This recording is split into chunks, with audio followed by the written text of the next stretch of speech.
el Gordo Silva. Y éramos compañeros del mismo año y estábamos en la misma carpeta. Y esa carpeta, en algún momento, ya después que nosotros salimos, nos enteramos de que le habían puesto una soguilla y además una cinta. Y no dejaban sentar a ningún alumno ahí.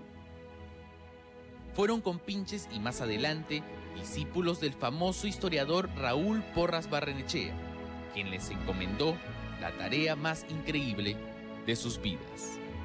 Porras también me consiguió además un trabajo en el cementerio Presbítero Maestros. Tenía que fichar los nichos de los pabellones más antiguos, cuyas lápidas se habían borrado. Entonces los domingos me iba al cementerio y el Gordo Silva, o sea yo, me acompañaba. Javier Silva era mi gran amigo. Me acompañaba, me ayudaba, limpiábamos las lápidas, fichábamos el nombre, las fechas, los pabellones y me pagaban por muerto. En realidad los dos nos pagaban por muerto. ¿Iban al cementerio ustedes? Íbamos al cementerio a hacer las fichas. Fichas de muertos para Raúl Porras. Para Raúl Porras, que era miembro de la Beneficencia Pública, que es la propietaria del cementerio, pero como además era historiador, él necesitaba esas fichas para saber dónde estaban ubicados por los muertos principales, los que hacen la historia del Perú. Mario Vargas Llosa ya no censa muertos, pero sí le da vidas paralelas a personajes de su entorno porque es un escritor realista y un gran amante de la verdad. Una de las cosas admirables de Mario es esa coherencia que tiene, ¿no? Es decir, usted sabe que si a Mario le pregunta una cosa, va a decirle exactamente lo que piensa. No va a cambiarlo por circunstancia que sea más favorable, no decir lo que piensa. ¿No? Jamás va a pasar eso. Es un hombre transparente y que no hace concesiones a la verdad. Siempre está diciendo la verdad y no le importa qué piensen los demás o qué digan los demás de él, ¿no? Es un hombre que es fiel a su sueño, a su visión y a su palabra. Es tan ajeno a la mentira que ni siquiera es capaz de engañarse a sí mismo. Mario fue poeta inicialmente.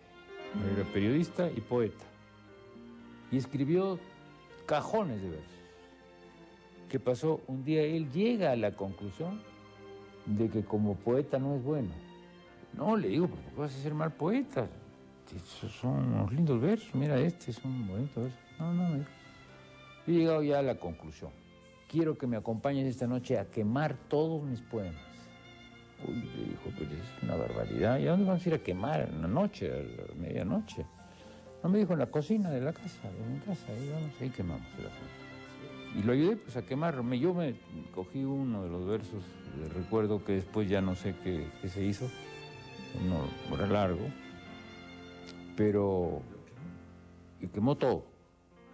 Porque dijo, yo voy a ser un mal poeta. Entonces prefiero dedicarme a hacer novela. O sea, tomaba decisiones así radicales. Así es Mario Vargas Llosa, radical y sincero. Su férrea defensa de la verdad justamente fue la que lo llevó por azar a la política.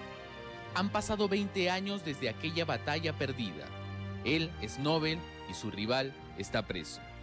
Nadie podría decir que hubiese sido del Perú en sus manos, pero sí tal vez que no volverá a existir en esta tierra de promesas e ilusiones un político como él, honesto hasta la brutalidad. Yo no he dicho que en 5 años se puede convertir al Perú en una Suiza. Desgraciadamente no es así. ¿Cómo me gustaría?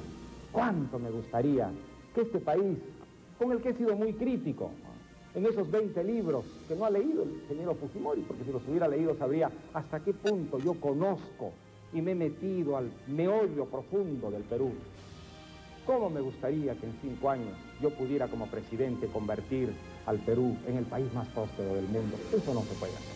Si hay algo que puedo decir de Mario y que me ha servido a mí, por ejemplo, como un derrotero en mi vida personal, es nadie mejor que Mario ejecuta evitar el doble diálogo. Y eso para mí, por ejemplo, que me quedó impregnado y yo trato de mantenerlo. Es decir siempre las cosas lo más correctamente y más claramente posible, aun cuando no sean muy beneficiosas en términos políticos o a veces en términos empresariales e incluso sociales. Lo que pasa es que al final Y llega él a la conclusión de honestidad absoluta, de decir, tengo que contarle al pueblo de la manera más clara y más transparente qué voy a hacer. Y entonces, por ejemplo, digo, en la Plaza de Armas de Arequipa, pues dijo, señores, la primera medida que voy a tomar es acabar con la estabilidad laboral. ¿Te puedes imaginar? Pues? Lo que significó para la gente eso. Ahí hubo una frase de Fernando Belaúnde, decía, Mario ha confundido el confesionario con la plaza pública.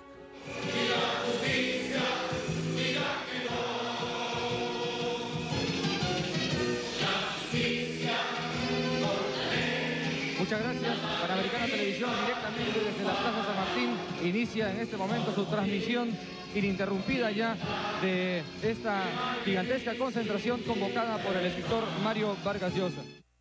Una carta íntima y hermosa le puso punto final a esta aventura. Se la escribió su hijo Gonzalo apenas terminada la campaña. En ella le decía, bienvenido nuevamente, maestro, al lugar donde siempre perteneciste, tu escritorio.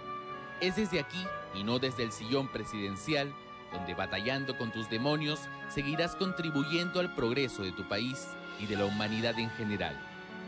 Ningún presidente en la historia del Perú ha contribuido tanto como lo hicieron y lo seguirán haciendo el poeta, Pantaleón Pantoja, Saúl Suratas, Fuxia o La Changa. La derrota en las urnas no significa, pues, sino un triunfo para aquel mundo que ya reclamaba tu presencia, la literatura. Viéndolo a la distancia, ¿hubiese sido positivo para el propio Mario Vargas Llosa haber salido elegido presidente? Yo creo que no hubiera sido positivo para Mario, personalmente, para su carrera del maravilloso escritor que es. 5 años apartado de la literatura. Por lo menos. Aunque él es tan disciplinado que quizás hubiera podido hacerlo. En parte, el triunfo que estamos celebrando ahora se debe, entre otras cosas, a que no ganó en el año 90. Debemos agradecer entonces a los peruanos por no haber votado. Sin ninguna duda, sin ninguna duda. Porque además, si lo pensamos bien, esa campaña, si bien no consagró a Vargas Llosa como presidente, sí consagró todas las ideas por las cuales él luchó. Yo creo que los peruanos, en nuestra infinita sabiduría, devolvimos a Vargas Llosa a su gran pasión, que es la literatura, y hoy día es el premio Nobel de literatura que por décadas y centurias, ¿no? Los jóvenes y las personas que adoran la literatura leerán gracias a que su obra es maestra, pero además tiene este reconocimiento universal, ¿no? Pero más allá de la política, sus compromisos e ideales, el Nobel de Literatura es también un ciudadano común y el más tierno abuelo de fama universal. Frente a mis nietos, pierdo enteramente la sensatez, la racionalidad, hasta la libertad. Me divierto muchísimo con ellos y hacen lo que quieren conmigo, sí, lo confieso. Hasta qué punto me he vuelto chocho con mis nietos que hasta me disfracé de Papá Noel. Y fue descubierto, ¿verdad? Fui descubierto por mi nieta mayor, por Josefinita. Sí, ella inmediatamente, por la voz, por los ojos, dijo, no, pero si este es Mario. Y me dicen Mario, ¿no? Pero en cambio mi nieto, mi único nieto, Leandro, él sí vivió por unos instantes el milagro. Lo vi que abría muchísimo los ojos, que se ponía pálido, que me miraba como si yo viniera realmente del otro mundo, y fue muy emocionante, desde luego. No debe ser fácil, claro, ser Mario Vargas Llosa. Cada mañana, mientras usted duerme, él empieza su jornada en silencio. Sale a correr y sin que nadie se lo exija, se pone a trabajar.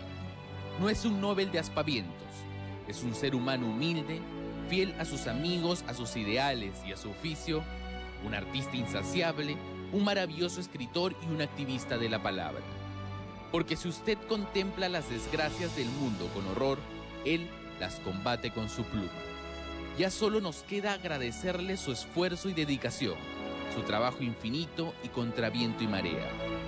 Porque no tuvo que ser presidente para convertirse en el peruano más reconocido de la historia.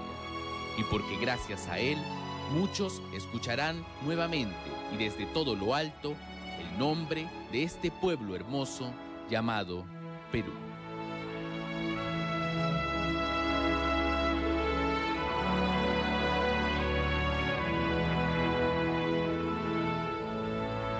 Y también, como lo ha señalado el propio Mario Vargas Llosa, la literatura es inherente a la democracia, ya que crea sociedades críticas y por tanto ciudadanos independientes.